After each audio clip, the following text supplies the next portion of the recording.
Hi, everyone. So I thought I'd share a quick anecdote about my travels to here in Boston that I shared with a couple of you guys this morning. So yesterday, I was in New York, and I was catching the 3 o'clock Acela to come to Boston. And in New York, one of the more ubiquitous things on the streets are scaffolding over a sidewalk, right? So the sidewalk will be bifurcated by these cross beams that run parallel to the street. And I had my suitcase, and I kind of did one of these side steps to kind of go around somebody and caught a rivet on the scaffolding right on the rivet of my jeans and ripped it straight down to the knee. And so I was joking earlier that it was totally cool to get on the train because I could just be like, I could be like a hipster from Brooklyn. Just like, this is like my thing. But then I got here at like 6:50, and I was like, I need to have new jeans. So I went to Prudential Center and bought new jeans. So not only are you the first person to see this presentation, you're the first person to see these jeans. So this is me. This slide will be at the end as well, so you can contact me, email me, whatever. One of the reasons I do this is because I like meeting people in this space. I want to explain my double title because as you can see, it also has this Samsonite Holdings. And I put Samsonite Holdings on me because when people hear the word Samsonite, they think about the brand Samsonite. Tumi was acquired by Samsonite. Samsonite is traded in Hong Kong. We're about a $6 billion market cap company. We own brands like Tumi, Samsonite, High Sierra, Gregory, Speck, American Tourister, the 3 largest brands in Latin America that you probably never heard of, Saxoline, Extreme, and Secret. We own a large brand in India called Camelent. So basically, I have a dual role. I was and am the chief digital officer at Tumi, which is global P&L ownership of everything we do digitally, Amazon, e-com, et cetera. Now at Samsonite, my job is to basically take an organization that has run very wholesale-centrically, very disparately, and combine it in a way that makes sense in the digital ecosystem. So 15 brands, 105 countries, about $1 billion in digital revenue also rolls up to me, albeit in a slightly more tertiary way. Okay, so that's the explanation of me. So we talked about this briefly. This is me. I always like, whenever someone's talking to me, I like to know a little bit about whether or not you should listen to them. I had a funny exchange with somebody. We were identifying potential speakers for a conference I'm on the board of directors of, and someone said, oh, you know, I really think we should have this person or this person. And I always think it's funny when you have somebody like up on stage that is speaking about something, and like their most recent result is an epic failure on the thing they're speaking to. So like, for example, like imagine if you're like, trying to think of a good global, like imagine if you're Tom Cruise and you're speaking about how to make a successful romantic comedy, like, and you haven't had one since Jerry Maguire. You know, I think that'd be funny. And so for me, my background is really weird in the sense that I'm one of the few people that has sort of jumped in and out of entrepreneurship in corporate America. And I find it interesting that there's so few people like it, but I also did it somewhat by accident. So when I was 21, I graduated college. I knew all through college that I wanted to be a lawyer.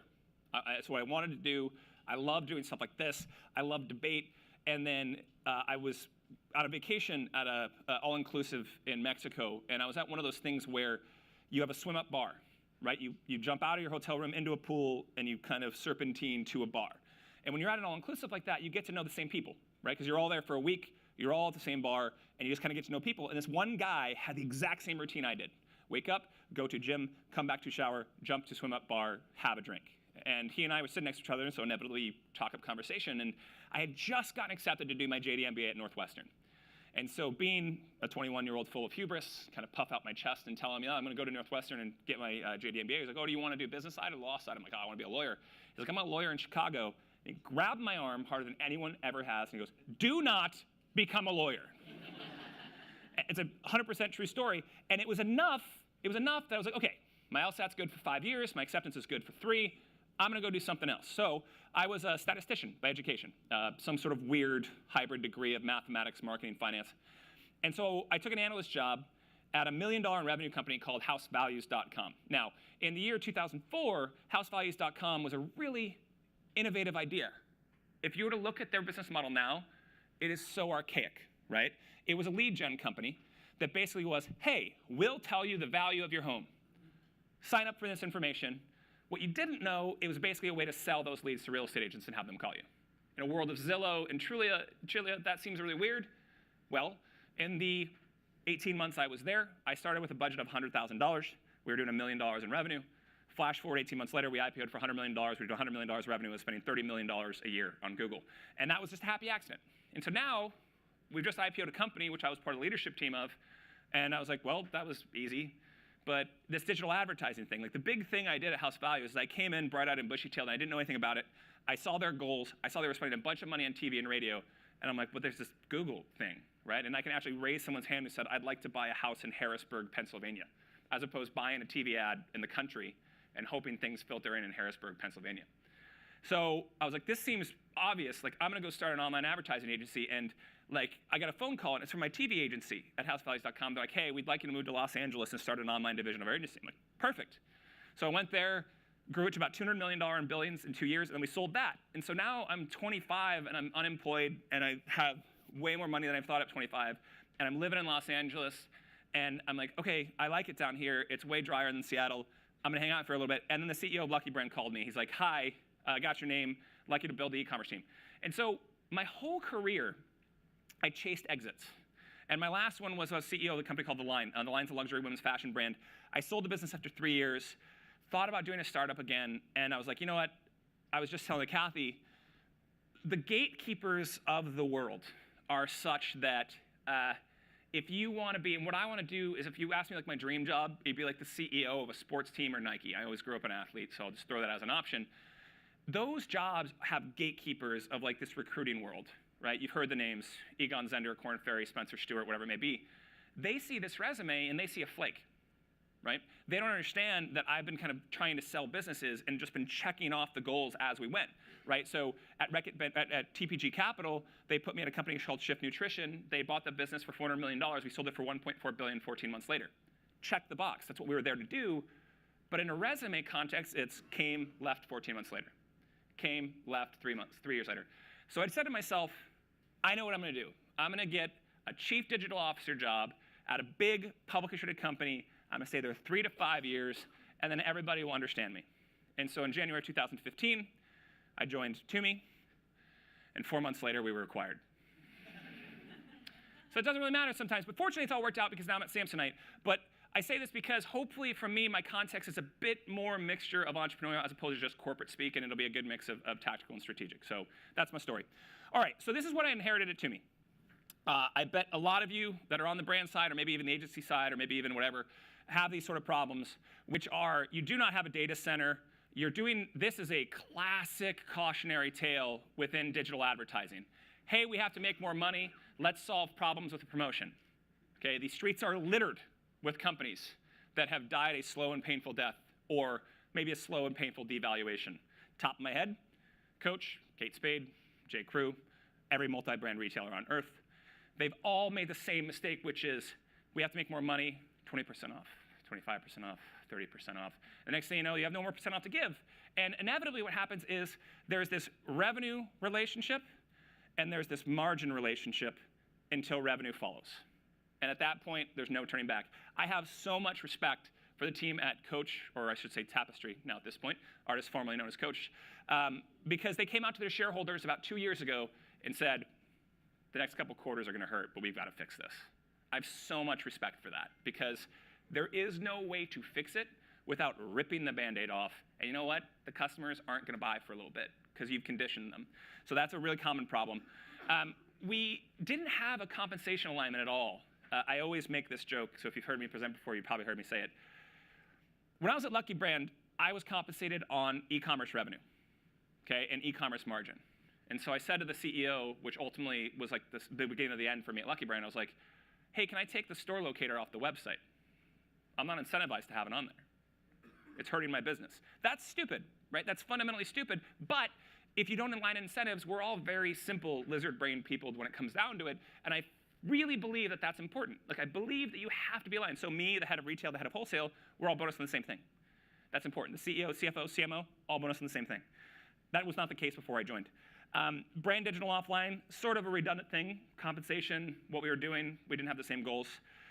We didn't understand planning and product strategies between different online and offline. So for example, if offline was making $1 and online was making 20 cents, online got 20% of whatever was bought for offline. I can't believe how many companies do that. It's baffling to me. But it was the case at Tumi. And then finally, I love this bullet point of the difference between creation, design, and iteration. Okay, so it is my opinion that a generative creative is not the same as a UI UX optimizer. I do not believe those are the same skill sets. I don't think Vincent van Gogh would make a kick-ass website. I think it'd give you a great starting point, and then good digital leaders tinker and change and listen to the numbers, and all while doing so in sort of a respect of the creative itself. So I'm going to come back to that. And I always talk about this idea of what is the difference between the types of businesses in the retail world. And it's a sort of a tongue-in-cheek slide, but in wholesale, the whole business is, you sold us X, we sold Y. Give us co-op dollars to fill in the gaps, and we're going to put it on sale. That is all the data, even in the year 2017, that you would get from a Nordstrom, a Macy's, a Saks, or whatever. You sold us 100, we sold 40 at full price, 60 at off price. That's all you get. Retail, you have a fuzzy definition of the number of people that walk in your store based on the little thing, the little light above the door, which is not horrifically accurate, but it's not bad. And then you say, OK, we have a conversion rate metric, and we can say full price, off price. That's really all you get. Even if you are like the early adopter of a beacon, you get one more data point above that, which is, OK, so 40% of the people, give or take, we can track how many people walk by the store. And now I can say the conversion rate on entering in store and in sales. But it's just one more data point. And in digital, when you're putting a pervasive digital strategy in across a company that's never had one, you need to go through the following education. These many people had an opportunity to visit our website based on a combination of organic traffic, paid search, display marketing, affiliate marketing, retargeting. That's just people who saw the ads. Then we get into how many people actually came to the site. And then when they came to the site, they stayed on the site for this long, saw on average this many pages. Look at these, and it just goes on. And the thing I always like to think about is you can't think about digital as the center of the business, right? Digital is, and this is probably the most cliche-ish business thing you'll hear me say today, and I'm pretty sure I came up with it, so I feel like I'm not regurgitating something you've heard 100 times. Quick anecdote. I once gave a presentation where when I walked up, I put 4 shots of Jack Daniels. And I took a survey in the crowd, and I said, I want you to tell me the most, there's a little iPad at each chair. So I want you to tell me the 5 most overused words you hear in these presentations. And if I use any of them, I'll take a shot. And then someone put them on a board behind me, and I couldn't see them. I got through all of it. And at the end of it, I go, omni-channel, slam it, and get off the stage. All right, so I try not to do anything you've heard before. It is all my own ideas. And this is one of my personal favorites, which is, and it took me 6 years to learn. Because remember my background, analyst, advertising. Now I'm at Lucky Brand. My mentality when I got to Lucky Brand is I can analyze anything to effectiveness. That was what I thought. And I still think it's something that's fairly pervasive in our industry. And I'll tell you it's fundamentally wrong. Because remember the Van Gogh reference. I didn't start the idea. I'm iterating. Right? So when I think about my job as a chief digital officer, I have 2 railroad ties. I have creative and brand, and I have the product. If you have crappy product, you're not going to win. And it took me a long time to realize that. And my job is to play within those guardrails, but widen them whenever I can. That's my job. Because I have more data than anyone else, but it's only as good as my ability to educate people on that last paragraph. I have to educate an entire organization, in the first case, Tumi. Now I got 15 brands, so I have 15 product people. I have to educate the entire organization on what that paragraph means and why it matters. And that context is really a digital person's job. So I would argue that a head of digital's job, first and foremost, is you have to be a kick-ass communicator. Amazing, and you have to be patient, which I will tell you is not one of my virtues. So this is kind of how I think of the tension points. And this is not an organizational chart. This is the disparate divisions within an organization that need to be made to fight. And fight is a negative connotation word. Debate, collaborate, whatever you want to call it. You need to build dynamics that make it so none of these people feel like they are the decision maker, but they are peers. And digital is at the center of every single one of these debates. Okay? My personal favorite, which we're going to talk a lot about, is my bottom right. I think it's bottom right for you guys too. Stage, bottom, whatever. All right, so product design. Usually in the past, here's how product design worked. And it seems like such a sweet job. Like when you're in the 70s and 80s and you work for a fashion company, you'd take inspiration trips, and you'd buy a ticket to Istanbul, and you'd go walk the street, and you'd be like, you know what? This quarter, it's ICAT. We're going to focus on ICAT this quarter because I'm inspired on this trip. Now anyone can do that on the internet, right? You can go on Google Home and get a street view and do that same walk for free. So product design, it's really hard to differentiate on inspiration trips anymore. But we can inform product design via analytics and via marketing. So let me tell you how this sort of dynamic might go. Marketing person, hey Charlie, I can buy backpack keywords all day long and they're cheap. And the analytics person goes, hey, they're converting really well over here, but they're not converting really well over here. You share that with the product design person, and all of a sudden a debate ensues. And the product design person goes, oh, that's because it's yellow instead of chartreuse. And the analytics person's like, well, no, we have chartreuse, it's doing well. I don't think it's colors. And all of a sudden this conversation starts, where everybody is giving their point of view from their functional area of expertise to arrive at a new answer. These four dynamics, and there's a hell of a lot more, I think are what make a great digital leader, and it's the challenge for making digital pervasive at a brand, is to get the ethos within an organization that you can facilitate these debates. And I'm going to give you some examples, if you want to just kind of mental snapshot this slide, of kind of how we've done that at Tumi. But all of it comes down to this basic idea. And I call this the simple, stupid slide. And I think my proudest achievement at Samsonite is this slide is now being used around the world. And it's available in like Chinese and Korean and like Sanskrit. Like, you know, it's awesome. Everybody uses this slide. Because if you're not affecting one of these numbers, you're not going to grow your business. It's just that simple. And so if you're doing something that isn't touching one of these numbers, that might be OK, but it is not a business driver. Let me give you an example. Improving the warranty and repair process. That's totally fine. That's still a good thing. That's going to fit in a different bucket called lifetime value. That maybe you can make an argument that down the road it increases conversion rate. That's really hard to isolate for a returning visitor. So there is such thing as a good thing that doesn't touch one of these three numbers in a direct way. But if it's not, then you're kidding yourself. You're not really driving the business. I wouldn't be a good retailer if I didn't mention this. Let me tell you what Amazon did that is so bloody smart. We're at Google right now. They took the Google model and verticalized it, right? Google organized the world of information so that we would volunteer what we were interested in, and then they could target us with what we volunteered. Amazon went from target to purchase. They verticalized it, right? So as a digital person, I have to have an Amazon strategy, and it's really important to compartmentalize Amazon in two parts of your brain. Number one, the retailer, and number two, the search engine, okay? You hear statistics from people like Bloomreach all the time. Depending on the things, 50 to 60% of product searches originate on Amazon today. I totally believe that for bleach and duct tape. I'm not sure it's believable for luggage, but then hell, discount it to the teens. It's still a relevant search engine. We are on Amazon.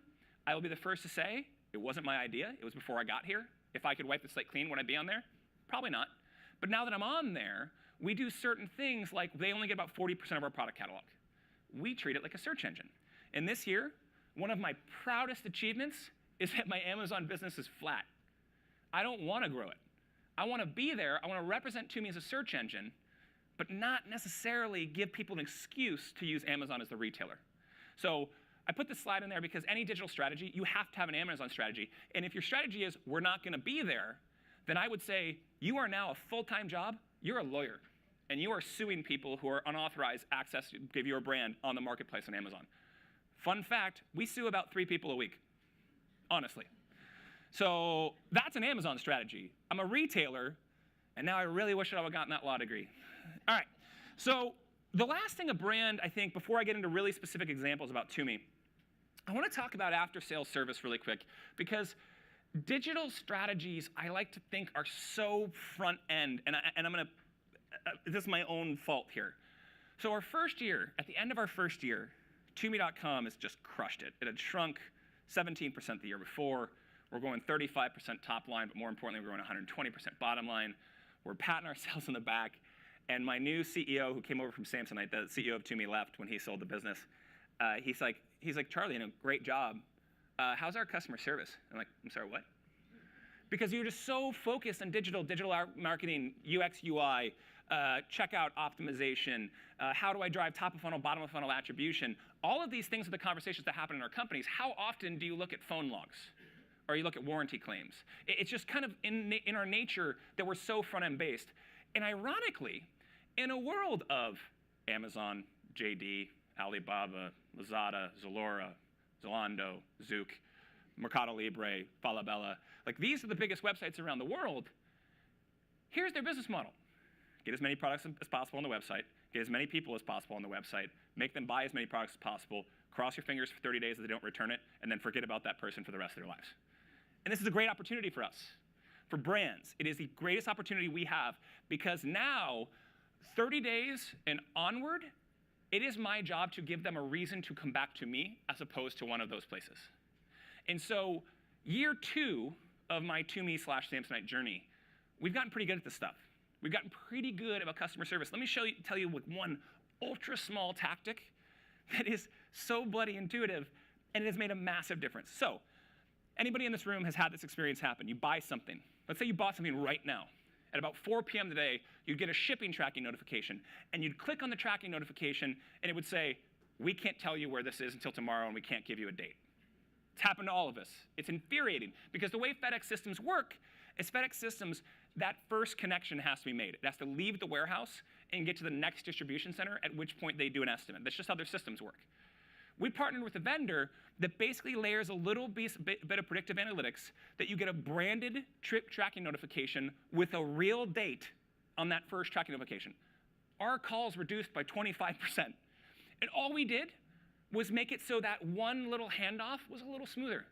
And 25% call reduction is real money, right? It's bottom line money. It's not traffic conversion rate average order value, but it's EBIT, right? It's EBIT. And that's where Amazon is really good at that interaction, but now I have to automate the warranty and repair process. And I have to automate getting a repair when you're overseas. So it's all this stuff that I think we take for granted as digital marketers that really matters long term, right? And so I call it out. It truly is a brand's advantage over a multi-brand retailer. Interesting tidbit, that's true right now. There was a very under-the-radar acquisition last week because it was a struggling retailer buying a fledgling startup. IKEA bought TaskRabbit.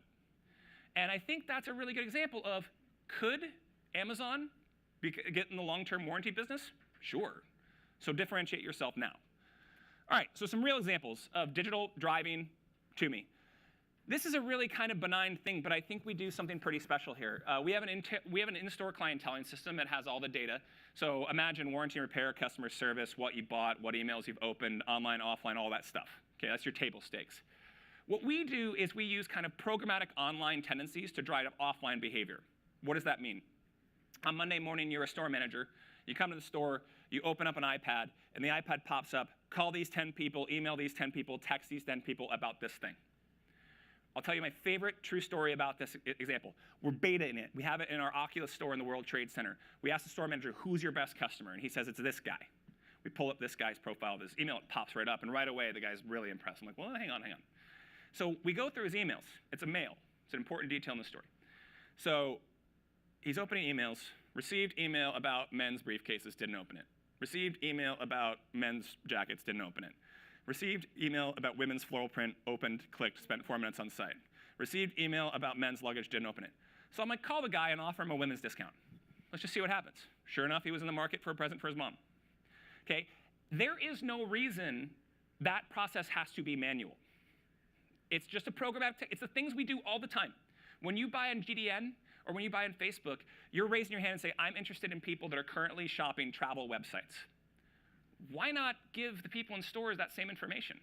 It's the exact same methodology of programmatic advertising that we're applying to in-store clienteling, and it is crushing it. Our in-store clienteling is up 14%, and they're making 30% less phone calls. Tumi is a luxury business. In our store, on average, to be profitable, we have to average 9 sales a day. That means I got a lot of hours to fill with efficiency. So online technique applied in an offline way using online analytics. I love this example, and it's working, and it's so easily ripped offable.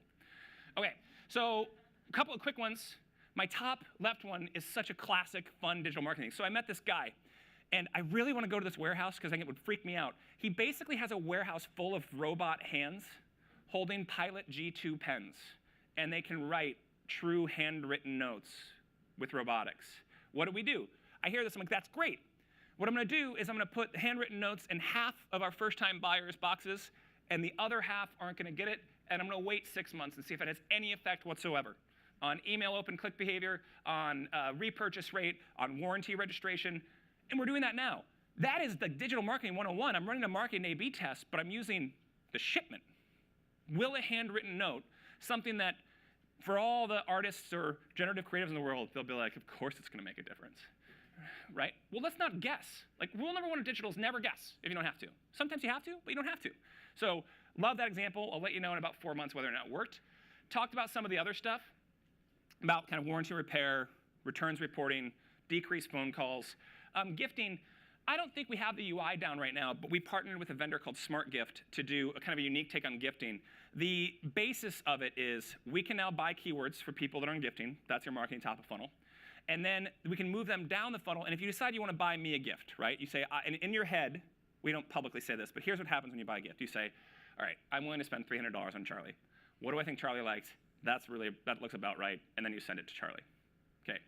We make a little layer of middleware. You say to yourself, I'm going to spend $300 on Charlie. I'm going to send him this backpack. I receive an email, and it says, Teresa sent you a gift.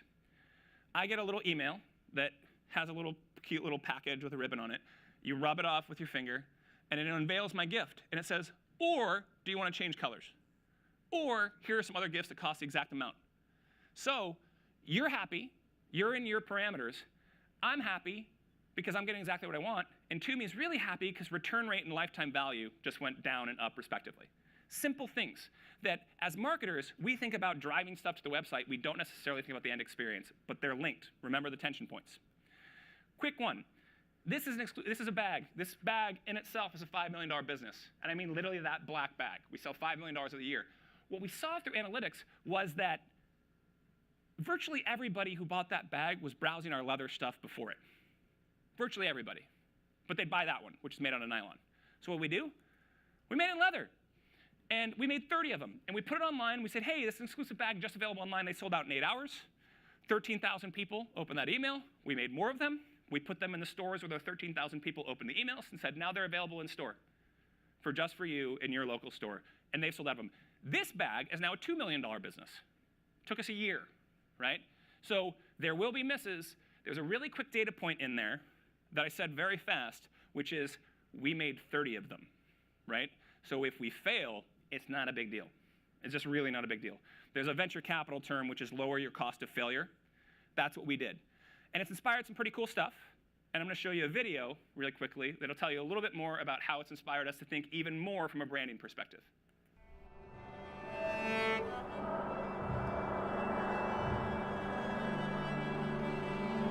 I like him as a player. His tenacity. He's one of the best players in the league.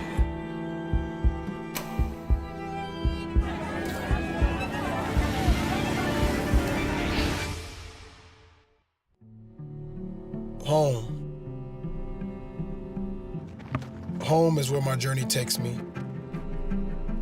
I've been feeling love since I got here. The people here in Oklahoma City done nothing but welcome me with open arms. Man, he means a lot to the city because one thing about Russ, he brings that excitement, he brings that energy. He gives back to the community. Home pushes me to drive harder. I just think that these people just care about us, not just basketball players, but I think they care about us as people. The state of Oklahoma love him more for his loyalty. That's what we built on, loyalty. We hard-working people, man. We stay loyal to who's loyal to us. What's happening? Oh, you guys from Oklahoma? Yeah. Yeah, what part of Oklahoma y'all from? I'm from Shawnee. Norman? Shawnee? Yeah. Where you from? Oklahoma City. A lot of people could leave the state and go elsewhere. He cares more about Oklahoma than he does money. It means the world to a bunch of us here. Home is what I fight for. And I understand that it's business, but I'm glad he stuck around. And Russ, we trust. I am Russell Westbrook, and this is my perfect journey. All right, so let's talk about tension points. I'm pretty much the only person at Tumi that ever played sports. And we were talking about what perfect journey means to different people. And to a professional athlete, it's the 82 games or that you're on the road. It's not the travel. It's the home. And with Russ, I'm pretty sure that we just produced like an F you to Kevin Durant film. But that's okay, right? Because for Russell, it was genuine. And it leads to more exclusive product. I gotta tell you my favorite Russell Westbrook story. We're like, hey, Russ, the video crushed it, 1.2 million things. It went viral on ESPN. And then I'll tell you off the record, we then waited 4 months and hoped to God he re-signed with Oklahoma City, and he did. But he didn't. He got the offer. He sat on it for like 3 months, and there was lots of rumors of him going to LA. He's staying in OKC. We made a collection. We made 500 pieces, and it's selling like crazy. It launched last week. It's about probably 60% gone at full price. It's at a premium. My favorite Russ story. So Russell, if you go to his Instagram, even before us, so many pictures of him walking down the locker room tunnel with the little Tumi DOP kit, like the basic, toiletries bag.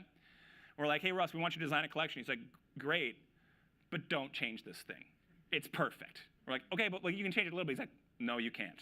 It's the perfect product. But so this is an example of branding informing product design and done in a market where we don't have stores.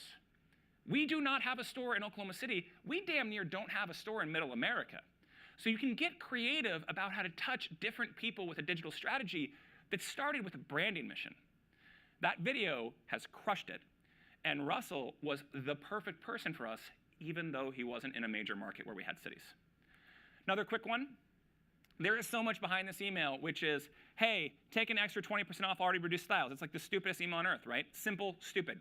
Twice a year, we do a charity event where we mark down everything, the entire ecosystem of Tumi, 20% off, whether you go to Nordstrom, Tumi.com, whatever, and we donate 5% to charity. But I wanted to make sure the email list felt special. And so a day before, they got a chance to buy the sale product, which is the first to go, at 20% off. That's great. I've made my CRM for special. More importantly, there is no channel conflict. I'm the only person on earth that has this product, therefore I don't make Nordstrom or Saks or anybody else upset. I make my customers feel special. I don't make my other customers upset. Okay, so a simple promotional email that only if you're on my email list did you get it. Now I'm giving you a reason to believe. And I'm giving you a reason to open all the other emails as well. International is a whole kit and caboodle that you have to think about if you're an international brand. I mentioned suing 3 people a week. We have a parallel shipping algorithm, works something like this.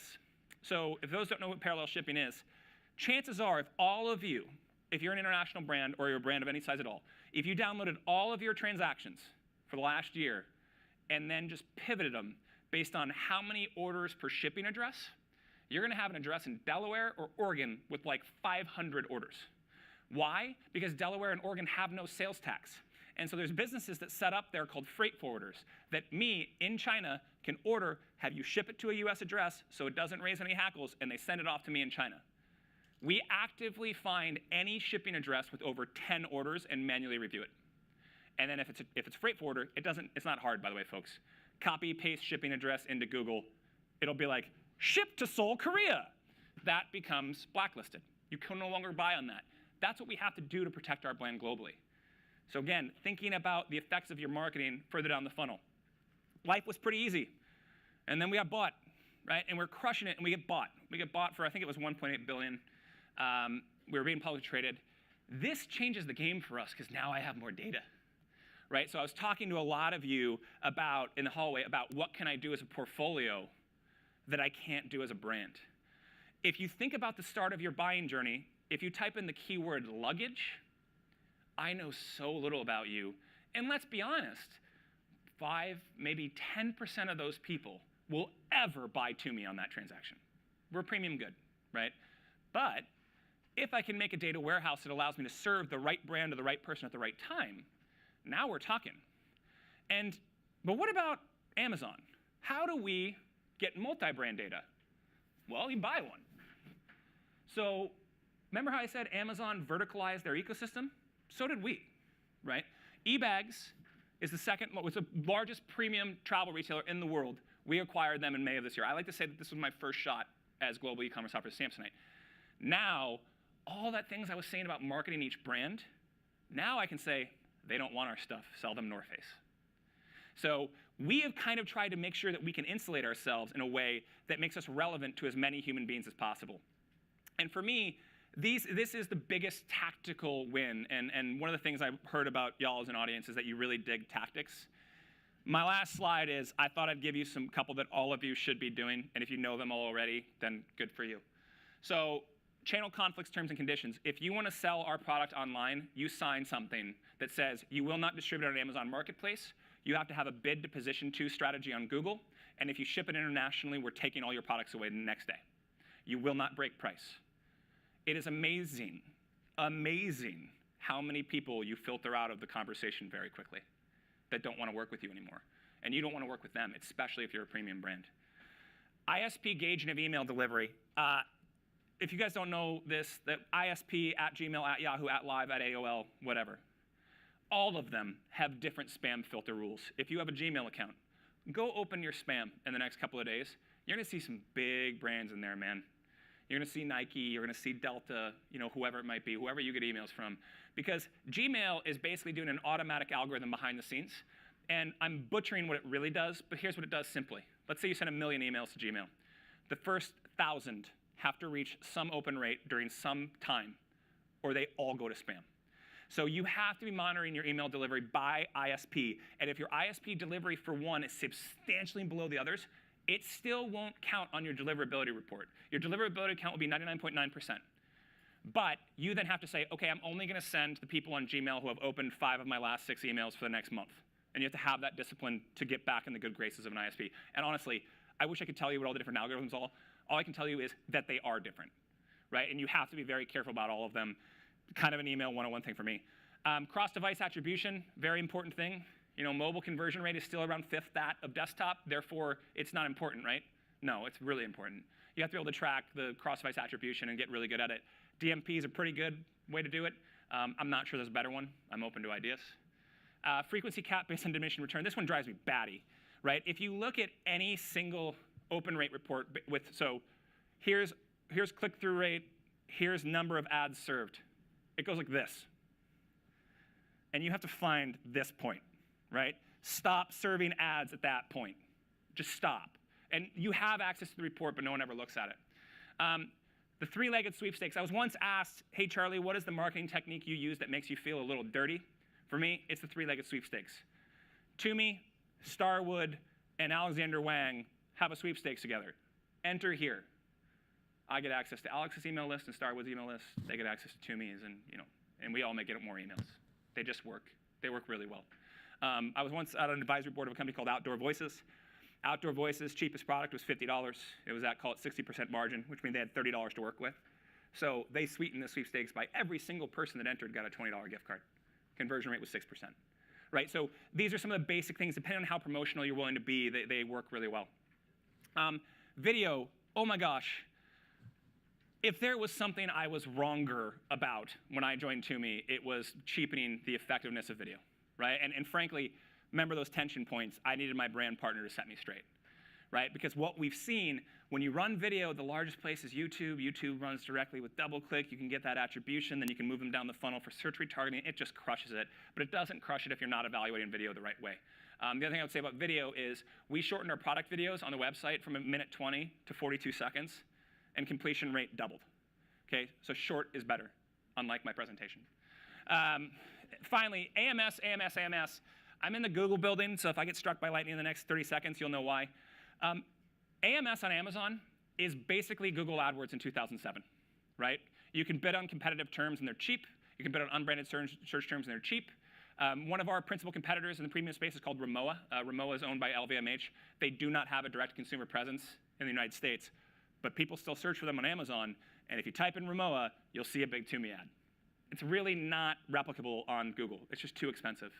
So don't cheapen Amazon as a search engine, would be my other piece of advice. And then finally, mobile walleting. It's an interesting thing, right? In the US, we're still not using Apple Pay that much, and we're not really using Samsung Pay that much.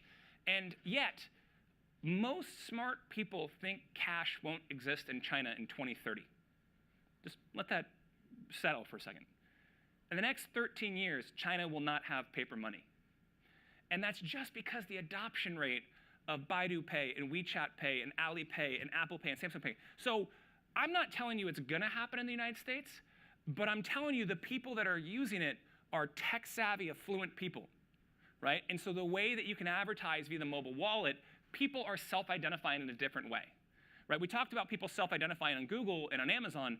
These people are self-identifying as, I'm hip with it, right? I know what I'm doing. I'm going to use Apple Pay. And if you have a mobile device and you have a smartphone, that still matters, right? And it still actually means some level of influence, particularly if it's an Apple. One of the largest meta things that I really dig is that if you or your parents, my dad is 67, you know what they give your parents when they go to a Verizon store? They give them an Android, right? That's the one you get for free, right? So you have to make sure you're thinking about this stuff from a meta environment. And mobile walleting is a place that if you get active in it, it's a niche right now. It's probably 1 to 4% of the population. But they are good, right? They're good customers. And if I was a betting man, that segment will grow, right? So it's a place to look at advertising options within mobile wallets now, right? One thing about the internet that's interesting to me, typically, the first through fifth mover has the advantage, right? If you think about the Google organic algorithm, like I bet you Zappos is still doing pretty well for the search term shoes, right? And I'm sure Amazon sells a gajillion more shoes than them at this point. But first mover advantages still has some relevancy, and I'd say that's also true for all of you as advertisers. If you can take the right guess early, you're going to be better at it than all your competitors, and I think mobile walleting is one of those places. So look, it's sort of all over the place, right? Because I think digital is a very amorphous and somewhat nebulous thing. But I hopefully mix of stuff that's worked really well for Tumi, stuff that you guys can take home. And I asked to have this slide put back up at the end, largely because my Twitter and my email address is there. I don't really use Twitter besides for stuff like this and to kind of use megaphone. If you wanted to contact me, my email address is probably the right way to do it. So thank you.